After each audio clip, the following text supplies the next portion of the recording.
Precious viewers, welcome to our show, The Scientific Benefits of Meditation and Prayer. At times of uncertainty and stress, more people have turned to meditation and prayer to restore emotional balance or connect to God. A 2017 survey shows that the percentage of U.S. adults who practice mindfulness, mantra-based, and spiritual meditation tripled between 2012 and 2017, from 4% to more than 14%. Half of the U.S. citizens prayed during the COVID pandemic in the past 3 years, and the world has also been praying for the people of Ukraine, or Ukraine, since the start of the Russian invasion.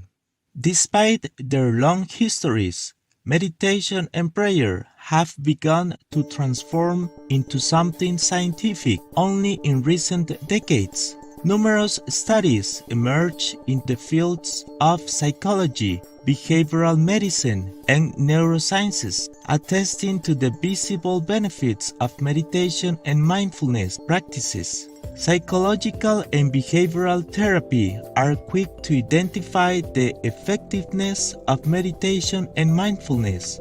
Meditation helps to decrease stress, improve concentration, reduce symptoms of depression and anxiety, lessen pain and insomnia, and generate a sense of happiness. Neuroscience, on the other hand, set out to explain the reasons. How can something as simple as holding a yoga posture or doing 20 minutes of sincere prayer achieve so many wonderful things? Is it possible to map meditation experiences in the brain?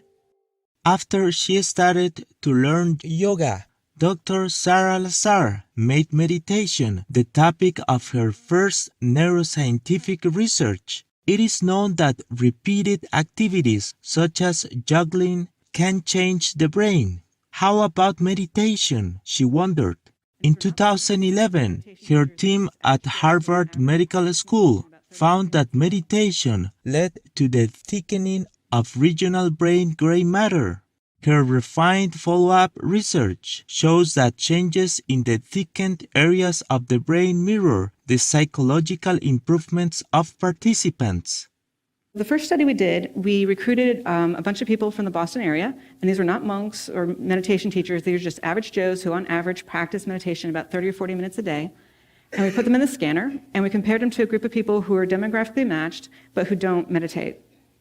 And what we found is this, that there were indeed several regions of the brain that had more gray matter in the meditators compared to the controls. One of the regions I'm going to point out to you is here in the front of the brain. It's an area that's important for working memory and executive decision making. And what was interesting was that in this one region, the 50-year-old meditators had the same amount of cortex as the 25-year-olds, suggesting that meditation practice may actually slow down or prevent the natural age-related decline in cortical structure. Not only does meditation change the brain, so do prayers. Strong evidence shows that prayer decreases anxiety and stress, enables inner peace, and even increases one's ability to endure pain. Sincere prayer is a type of mindfulness.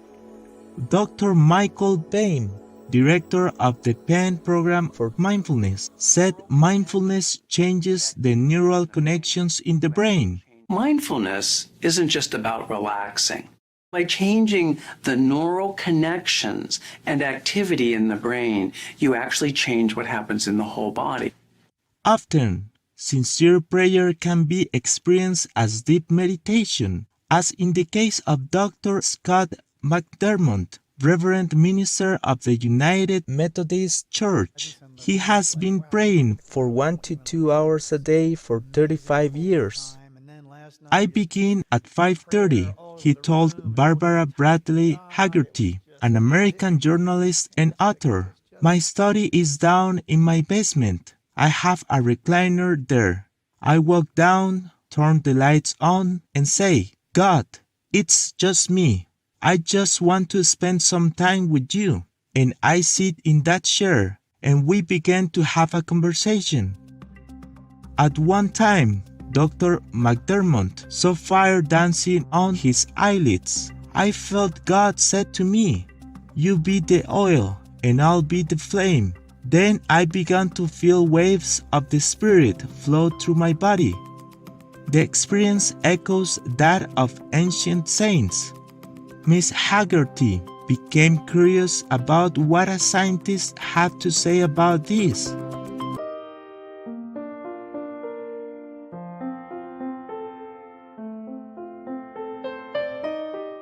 Compassionate viewers, welcome back to our show on the scientific benefits of meditation and prayer. Barbara Bradley Haggerty was inspired by Dr. McDermott's experience. She visited the lab of Dr. Andrew Newberg to witness the brain scanning of the Reverend Pastor during the peak of his prayer. Neuroscientist Dr. Newberg has pioneered studies of the brain activities of various religious individuals and is one of the leading people who coined the term neurotheology as a field of study.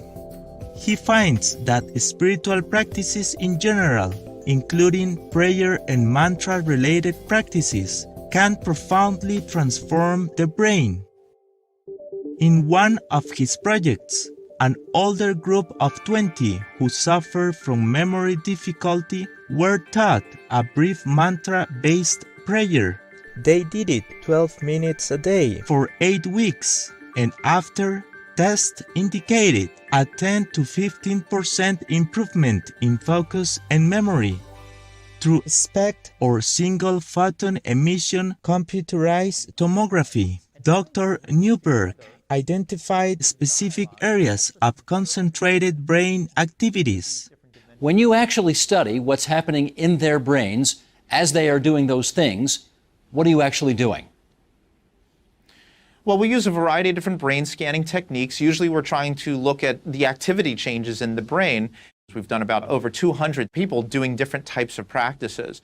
We actually either use an MRI machine to take pictures of the activity of their brain while they're doing the practice. We sometimes use something called single photon emission computed tomography or SPECT imaging, which also looks at the activity changes in the brain. And we can see that the patterns of activity that are different when the person is engaged in the prayer practice compared to when they're just at rest. What we're trying to show is a whole network of structures that seems to be activated when people engage these different kinds of practices. There are some very consistent kinds of changes that we have started to see when we look at what's going on in the brain of people when they engage these different types of spiritual practices. Science has identified distinct functions of brain sections. While the frontal cortex is associated with speech, expression, or ocular movement, the prefrontal cortex connects with the executive power of decision-making and planning. On the other hand, the nucleus accumbens in the ventral striatum mediates emotion, motivation, and molecules of reward and contentment. In 2016, Dr. Michael Ferguson, then a PhD student, asked if different meditation studies end up singling out similar brain sections. The project he participated in scanned brain activities of devout members of the Church of Jesus Christ of Latter-day Saints as they feel the Spirit at the peak of their prayer. The three areas of the brain that consistently demonstrated elevated activity were the frontal attention regions, the medial prefrontal cortex, and the nucleus accumbens, an area of the brain with an enriched supply of the reward molecule dopamine. This trinity of neural regions sketches what we can reasonably label as the neuro-spiritual system of Mormonism. The implications are profound. So many of the world's spiritual traditions report profound feelings of oneness with a transcendent source, often accompanied by an increased charitable disposition? Could it be that these cultural variations are all being supported by a common core of brain networks? For the first time in the history of contemplative philosophy and the sciences of the mind, we can answer these questions empirically by skillfully measuring brain activity with more temporal and spatial precision than we've ever been able to do.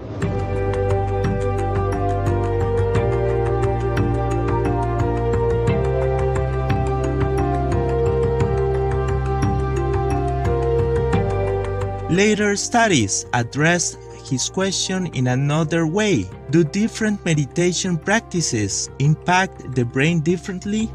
Answers to that question are likely to redefine the science of well-being.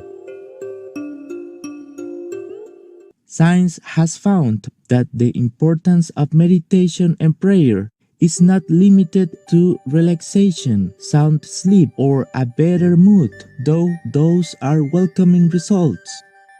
Instead, meditation and prayer are essential because they visibly change our brain and sculpt our mind.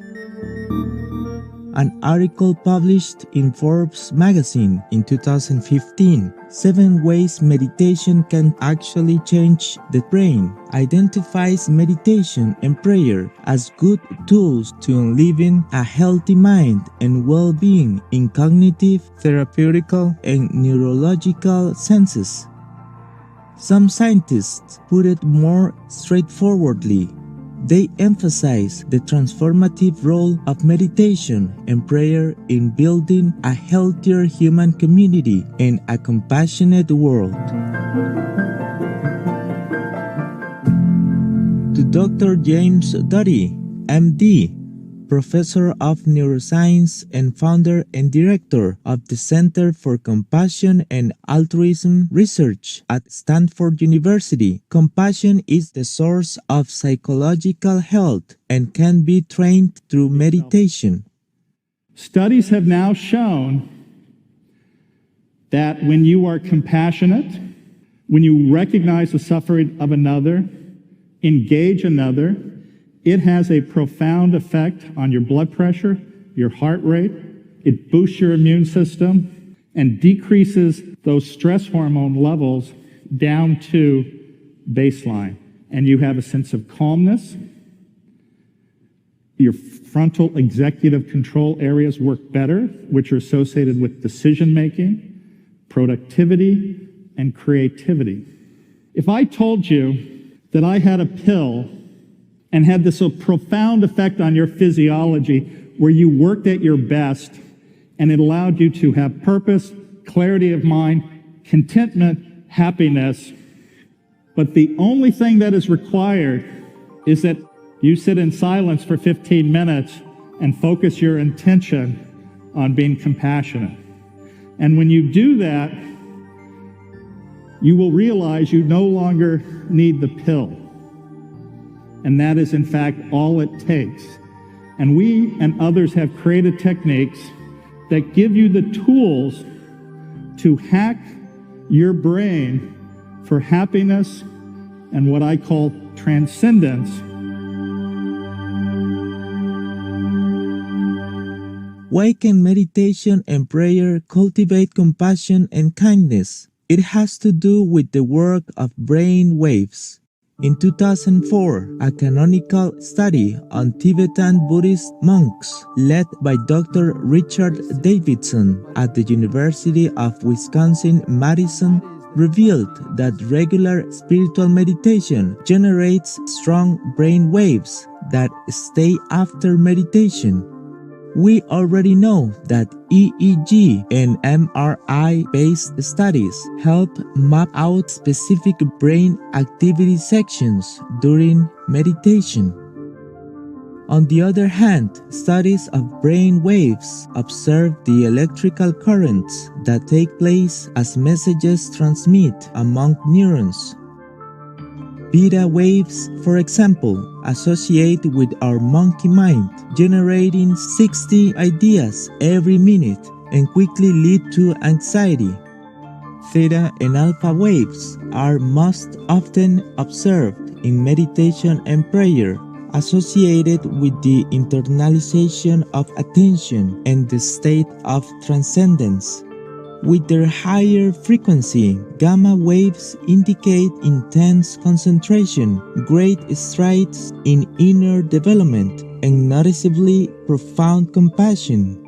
What was stunning was that the Olympic level meditators, these are people who've done up to 62,000 lifetime hours of meditation, their brainwave shows gamma very strong all the time as a lasting trait, just no matter what they're doing. Science has never seen it before. When we ask them, for example, to do a meditation on compassion, their level of gamma jumps 700 to 800% in a few seconds. This has also never been seen by science.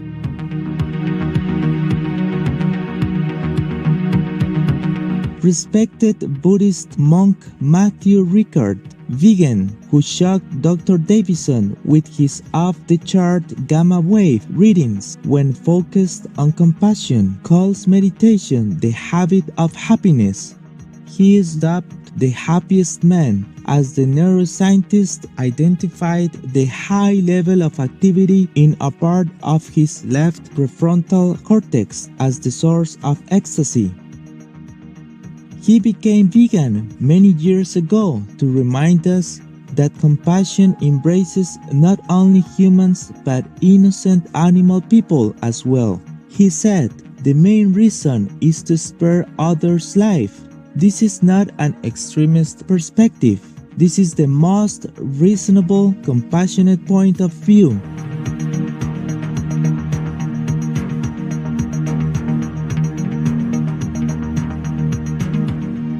Vegan side effect. The angels also like to hang around you. Conscientious viewers, we are going to pause briefly to pray for a benevolent vegan world. We will return shortly. Please stay tuned to Supreme Master Television. Warning: sensitive images.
Compassionate viewers, welcome back to the concluding part of our series, The Scientific Benefits of Meditation and Prayer, Part 2 of 2. To neuroscientists, Dr. Davidson's discovery unlocks an unprecedented understanding of the plasticity of the brain, the brain's ability to transform itself in response to repeated actions is stronger and quicker than expected. As a result, meditation on compassion can therefore sculpt a healthy and compassionate mind. A science of compassion is thus named, which takes meditation for compassion as the key practice of well-being. Amazing, isn't it?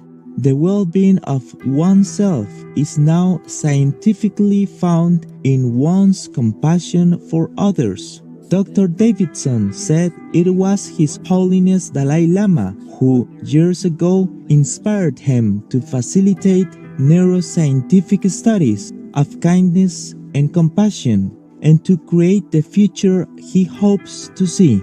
He is by no means the only scientist holding that aspiration. In several public panels, Dr. Davidson further explains why we need meditation to transform the mind and achieve well-being. Meditation teaches us things unattainable from standard education. Knowing about kindness through texts does not necessarily make one kinder, as he sees it. A second form of learning through mindfulness, must be in place to cultivate compassion. Neuroscience teaches us that these kinds of learning operate through totally different brain circuits.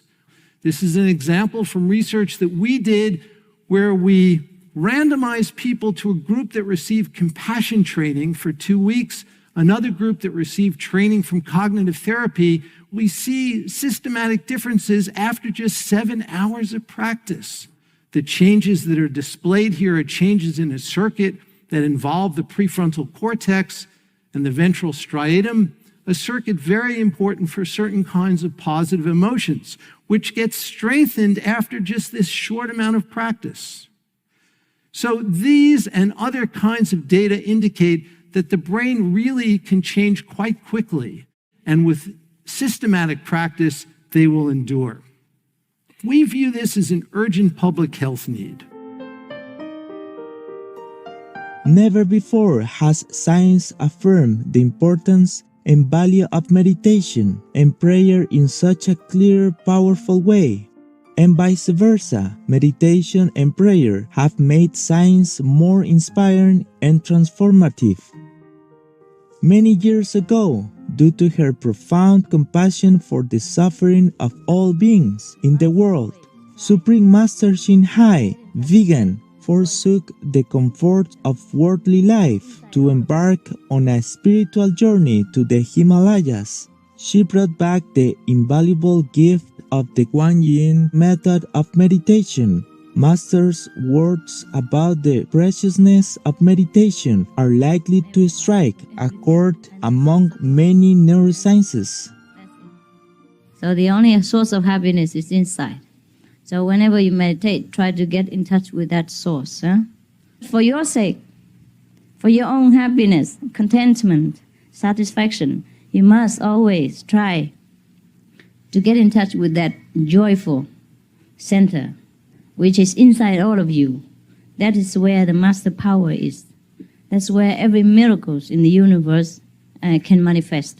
That's where all loving kindness is born. That's where all the virtues, beauty, and the truth lay dormant there for you to discover.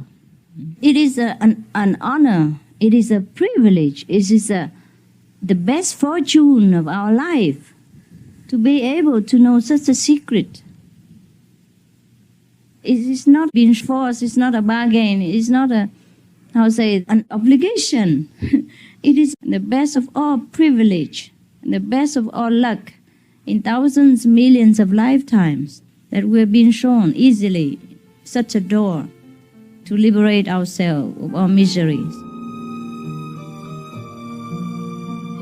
At this time of uncertainty, let us not forget that we have the treasure of meditation and prayer. Let us meditate and pray for the victims of war, those impacted by climate change, and the countless innocent animal people killed for food due to our ignorance. Let us meditate and pray for a peaceful, loving, and benevolent vegan world. May your days be filled with abundant blessings from heaven for your tender affection and loving care toward God's creation. Our programs offer many languages. Please visit suprememastertv.com/schedule and suprememastertv.com/ss.